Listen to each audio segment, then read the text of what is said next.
Hello friend, আমি প্রতিমা চলে এসেছি আজকে তোমাদের সামনে খুব সহজ পদ্ধতিতে কিভাবে বাড়িতে আমরা পরোটা তৈরি করে নিতে পারি।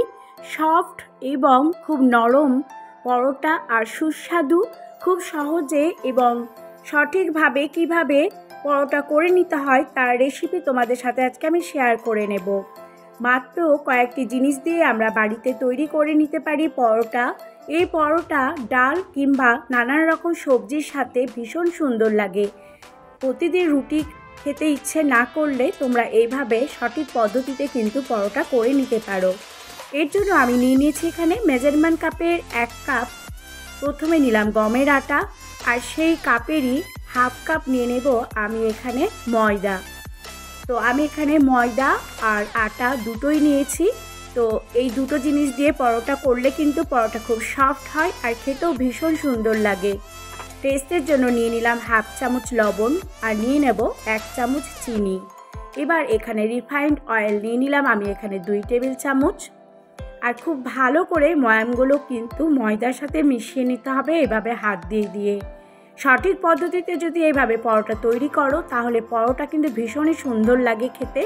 আর ময়ামটা কিন্তু একটু বেশি করে দিলে পরোটাটা একেবারে সফট আর নরম হবে, মুখে দিলেই কিন্তু মিশে যাবে। তো আমি এখানে 2 টেবিল চামচ পরিমাণ দিয়ে দিলাম রিফাইন্ড অয়েল। তারপরে খুব ভালো করে মিশিয়ে নেব আর অল্প অল্প জল দিয়ে কিন্তু মেখে নিতে হবে। তো আমি এখানে প্রথমে অল্প অল্প জল দিয়ে মেখে নিয়ে একটি ডো তৈরি করে নেব। মনে রাখতে হবে খুব শক্ত হবে না আর খুব নরমও হবে না, মাঝারি ধরনের ময়দাটা কিন্তু আমি মেখে নেব। ময়দা মেখে নিয়ে 10 মিনিট আমি রেখে দিলাম ঢাকা দিয়ে। তারপরে সেটিকে ভাজার আগে একটু হাত দিয়ে এইভাবে কিন্তু মেখে নিতে হবে। তারপর একটা একটা করে আমি লেচি কেটে নেব। তো ময়দা থেকে আমি নিয়ে নেব লেচিগুলো কেটে। তো আমার এখানে 1 কাপ আটা আর হাফ কাপ ময়দা, এই দুটো মিক্সড করে আমার মোটামুটি 6খানা পরোটা আমার হবে। 6খানা লেই আমি কেটে নিলাম। প্রথমে শুকনো আটা দিয়ে একটি করে লেই নিয়ে এইভাবে রুটির মতো করে একটু বেলে নেব। আর রুটির মতোই পাতলা হবে, খুব বেশি মোটা নয়। এইভাবে পাতলা করে প্রথমে বেলে নেব। বেলে নেওয়ার পর কিন্তু এখানে একটু ভাঁজ করে নিতে হবে। অনেকে অনেক ধরনের পরোটা খায়, অনেকে গোল পরোটা পছন্দ করে। আমি কিন্তু ত্রিকোণ সাইজের পরোটা করি আর খেতেও খুব ভালো লাগে এইভাবে পরোটা করলে। তো এইভাবে ভাঁজটা আমি তোমাদের দেখিয়ে দিচ্ছি।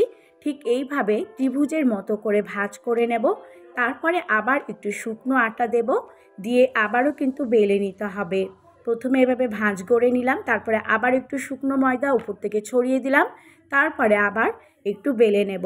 তো এইভাবে বেলে বেলে প্রথমে কিন্তু আমি রেখে দেব। প্রত্যেকটা সুন্দর করে বেলে নিতে হবে। তারপরে একে একে পরোটাগুলো কিন্তু আমি ভেজে নেব। তো দেখতেই পাচ্ছ যে পরোটাগুলো খুব মোটা হবে না আবার খুব পাতলাও হবে না, মিডিয়াম ধরনের একটু বেলে নেব। তো এইভাবে বেলে নেওয়ার পর কিন্তু আবারও ভাঁজ করে নিতে হবে। প্রথমে রুটির মতো আমি বেলে নিচ্ছি আর অল্প অল্প শুকনো ময়দা দিয়ে অবশ্যই কিন্তু বেলে নিতে হবে। তো শুকনো ময়দা দিয়ে এইভাবে বেলে নেব। যারা প্রথমে পরোটা করছো, কখনো করোনি, তাহলে কিন্তু তোমরা দেখে নাও যে ঠিক কিভাবে পরোটা তৈরি করতে হয়। এইবার এইভাবে একটু ভাঁজ করে নিয়ে হাত দিয়ে একটু চেপে চেপে দেব। তারপরে উপর থেকে শুকনো আটা একটু ছড়িয়ে দেব, তারপরে বেলে নেব। তো এইভাবে বেলে নিয়ে প্রত্যেকটা কিন্তু আমি প্রথমে একটি প্লেটের মধ্যে রেখে দেব। তারপরে একে একে কিন্তু পরোটাগুলো ভেজে নিতে হবে। সঠিকভাবে যদি সমস্ত জিনিস ময়দা মাখার সময় যদি আমরা দিই তাহলে কিন্তু দেখবে পরোটা ফুলবেও খুব ভালো আর খেতেও খুব ভালো লাগবে। ফ্রাই প্যানটা আমি ওভেনে চাপিয়ে প্রথমে একটু গরম করে নিলাম। তারপরে শুকনো অবস্থাতে কিন্তু আমি পরোটাটা এপিট ওপিট একটু ভেজে নেব। প্রথমেই তেল দেব না, শুকনো করে রুটির মতো করে ভেজে নেব। দেখতেই পাচ্ছ যে এইভাবে একটু ফুলে উঠেছে, তখন চারিদিক থেকে আমি তেল দিয়ে দেবো। তো আমি এখানে রিফাইন্ড অয়েল দিয়ে করছি। তোমরা চাইলে সর্ষের তেল দিয়েও করতে পারো, কিন্তু পরোটা রিফাইন্ড অয়েল দিয়ে কিন্তু বেশি ভালো লাগে, অনেকে ডালা দিয়েও করে। তো এইভাবে আমি রিফাইন্ড অয়েল চারিদিক থেকে ছড়িয়ে দিলাম। তারপরে দেখতেই পাচ্ছ যে পরোটাগুলো কতটা ফুলে যাচ্ছে, ফুলে ফুলে বলের মতো হয়ে যাবে আর খেতেও কিন্তু ভীষণ ভালো লাগে। ঠান্ডা হয়ে গেলেও কিন্তু এই পরোটাগুলো কড়া হয় না, একেবারে নরম আর সফট হয়ে থাকে। কারণ ময়ামে আমি একটু তেলের পরিমাণ বেশি দিয়েছি, তাই পরোটাগুলো কিন্তু খুব সুন্দর হবে। তো এইভাবে পরোটাগুলো আমি প্রত্যেকটা একে একে ভেজে নেব। আর ভেজে নিয়ে তুলে রাখতে হবে, একটা হটপটের মধ্যে ঢেকে দেব।